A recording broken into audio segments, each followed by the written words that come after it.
Kisah Para Rasul 20. Beginilah firman Tuhan dari Makedonia ke Troas. Setelah reda kerebutan itu, Paulus memanggil murid-murid dan menguatkan hati mereka. Dan sesudah meminta diri, ia berangkat ke Makedonia. Ia menjelajah daerah itu dan dengan banyak nasihat menguatkan hati saudara-saudara di situ. Lalu tibalah ia di tanah Yunani. Sesudah 3 bulan lamanya tinggal di situ, ia hendak berlayar ke Syria. Tetapi pada waktu itu orang-orang Yahudi bermaksud membunuh dia. Karena itu ia memutuskan untuk kembali melalui Makedonia. Ia disertai oleh Sopater, anak Pirus, dan Riberea, dan Aristarkus, dan Sekundus, keduanya dari Tesalonika, dan Gaius dari Derbe, dan Timotius, dan 2 orang dari Asia, yaitu Tikikus dan Trofimus. Mereka itu berangkat lebih dahulu dan menantikan kami di Troas. Tetapi sesudah hari raya roti tidak beragi, kami berlayar dari Filipi, dan 4 hari kemudian sampailah kami di Troas dan bertemu dengan mereka. Di situ kami tinggal 7 hari lamanya. Pada hari pertama dalam minggu itu, ketika kami berkumpul untuk memecahkan roti, Paulus berbicara dengan saudara-saudara di situ, karena ia bermaksud untuk berangkat pada keesokan harinya. Pembicaraan itu berlangsung sampai tengah malam di ruang atas di mana kami berkumpul. Dinyalakan banyak lampu. Seorang muda bernama Eutikus duduk di jendela. Karena Paulus amat lama berbicara, orang muda itu tidak dapat menahan kantuknya.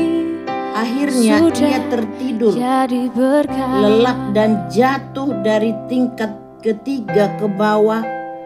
Ketika ia diangkat orang, ia sudah mati. Tetapi Paulus turun ke bawah. Ia merebahkan diri ke atas orang muda itu, mendekapnya dan berkata, "Jangan ribut, sebab ia masih hidup."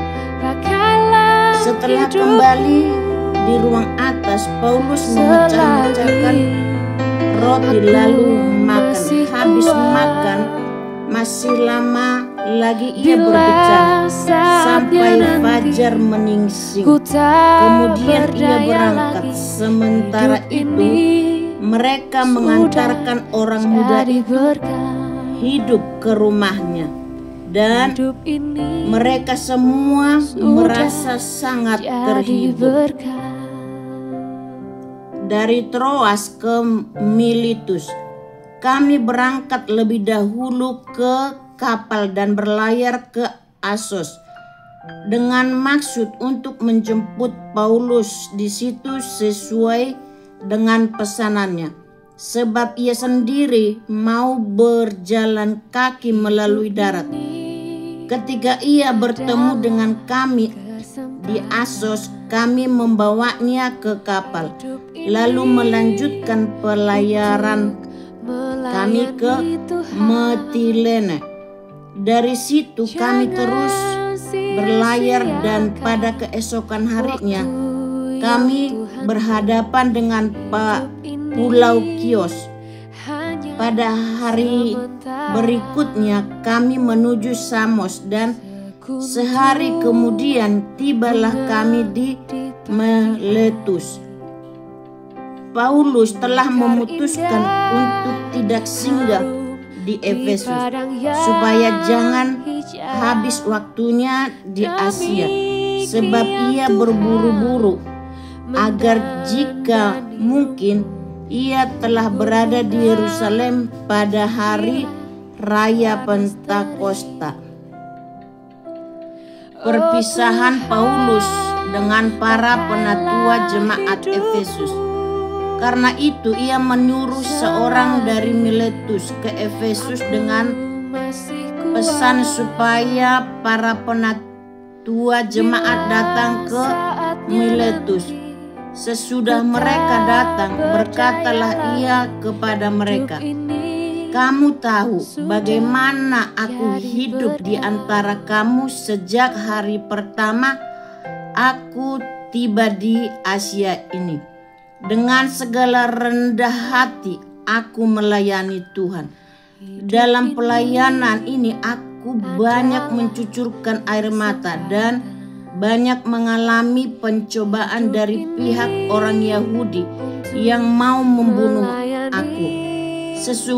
Sungguh pun demikian, aku tidak pernah melalaikan apa yang berguna bagi kamu. Semua kuberitakan dan kuajarkan kepada kamu, baik di muka umum maupun dalam perkumpulan-perkumpulan di rumah kamu. Aku senantiasa bersaksi kepada orang-orang Yahudi dan orang-orang Yunani, supaya mereka bertobat kepada Allah dan percaya kepada Tuhan kita Yesus Kristus.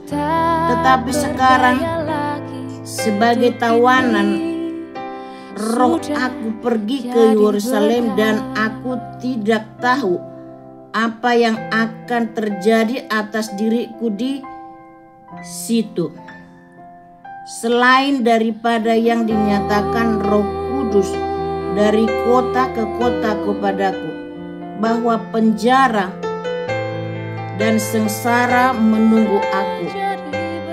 Tetapi aku tidak menghiraukan nyawaku sedikit pun, asal saja aku dapat mencapai garis akhir dan menyelesaikan pelayanan yang ditugaskan oleh Tuhan Yesus kepadaku untuk memberi kesaksian tentang Injil kasih karunia Allah.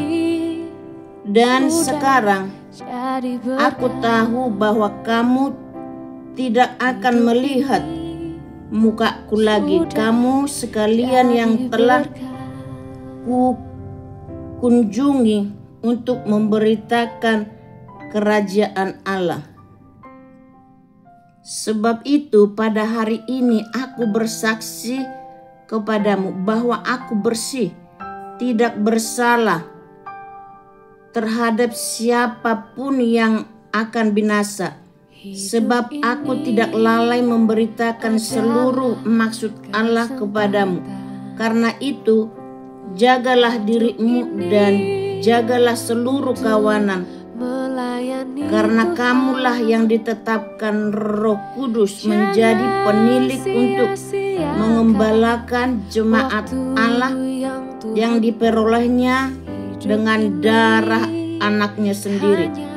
Aku tahu bahwa sesudah aku pergi, serigala-serigala yang ganas akan masuk ke tengah-tengah kamu dan tidak akan menyayangkan kawanan itu. Bahkan dari antara kamu sendiri akan muncul beberapa orang yang dengan ajaran palsu mereka berusaha menarik murid-murid dari jalan yang benar dan supaya mengikuti mereka. Sebab itu berjaga-jagalah dan ingatlah bahwa aku 3 tahun lamanya siang malam dengan tiada berhenti-hentinya menasehati kamu masing-masing dengan mencucurkan air mata. Dan sekarang aku menyerahkan kamu kepada Tuhan dan kepada firman kasih karunia-Nya yang berkuasa membangun kamu dan menganugerahkan kepada kamu bagian yang ditentukan bagi semua orang yang telah dikuduskannya. Perak atau emas atau pakaian tidak pernah aku ingini dari siapapun juga. Kamu sendiri tahu bahwa dengan tanganku sendiri aku telah bekerja untuk memenuhi keperluanku dan keperluan kawan-kawan seperjalananku.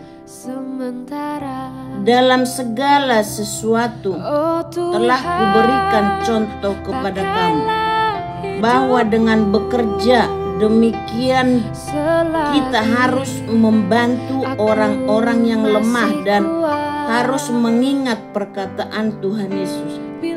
Sebab Ia sendiri telah mengatakan adalah lebih berbahagia memberi daripada menerima.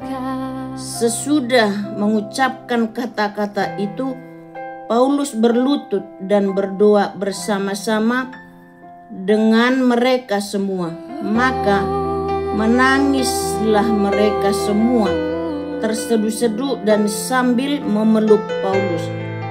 Mereka berulang-ulang mencium dia. Mereka sangat berduka cita, terlebih-lebih karena ia katakan bahwa mereka tidak akan melihat mukanya lagi. Lalu mereka mengantar dia ke kapal. Amin.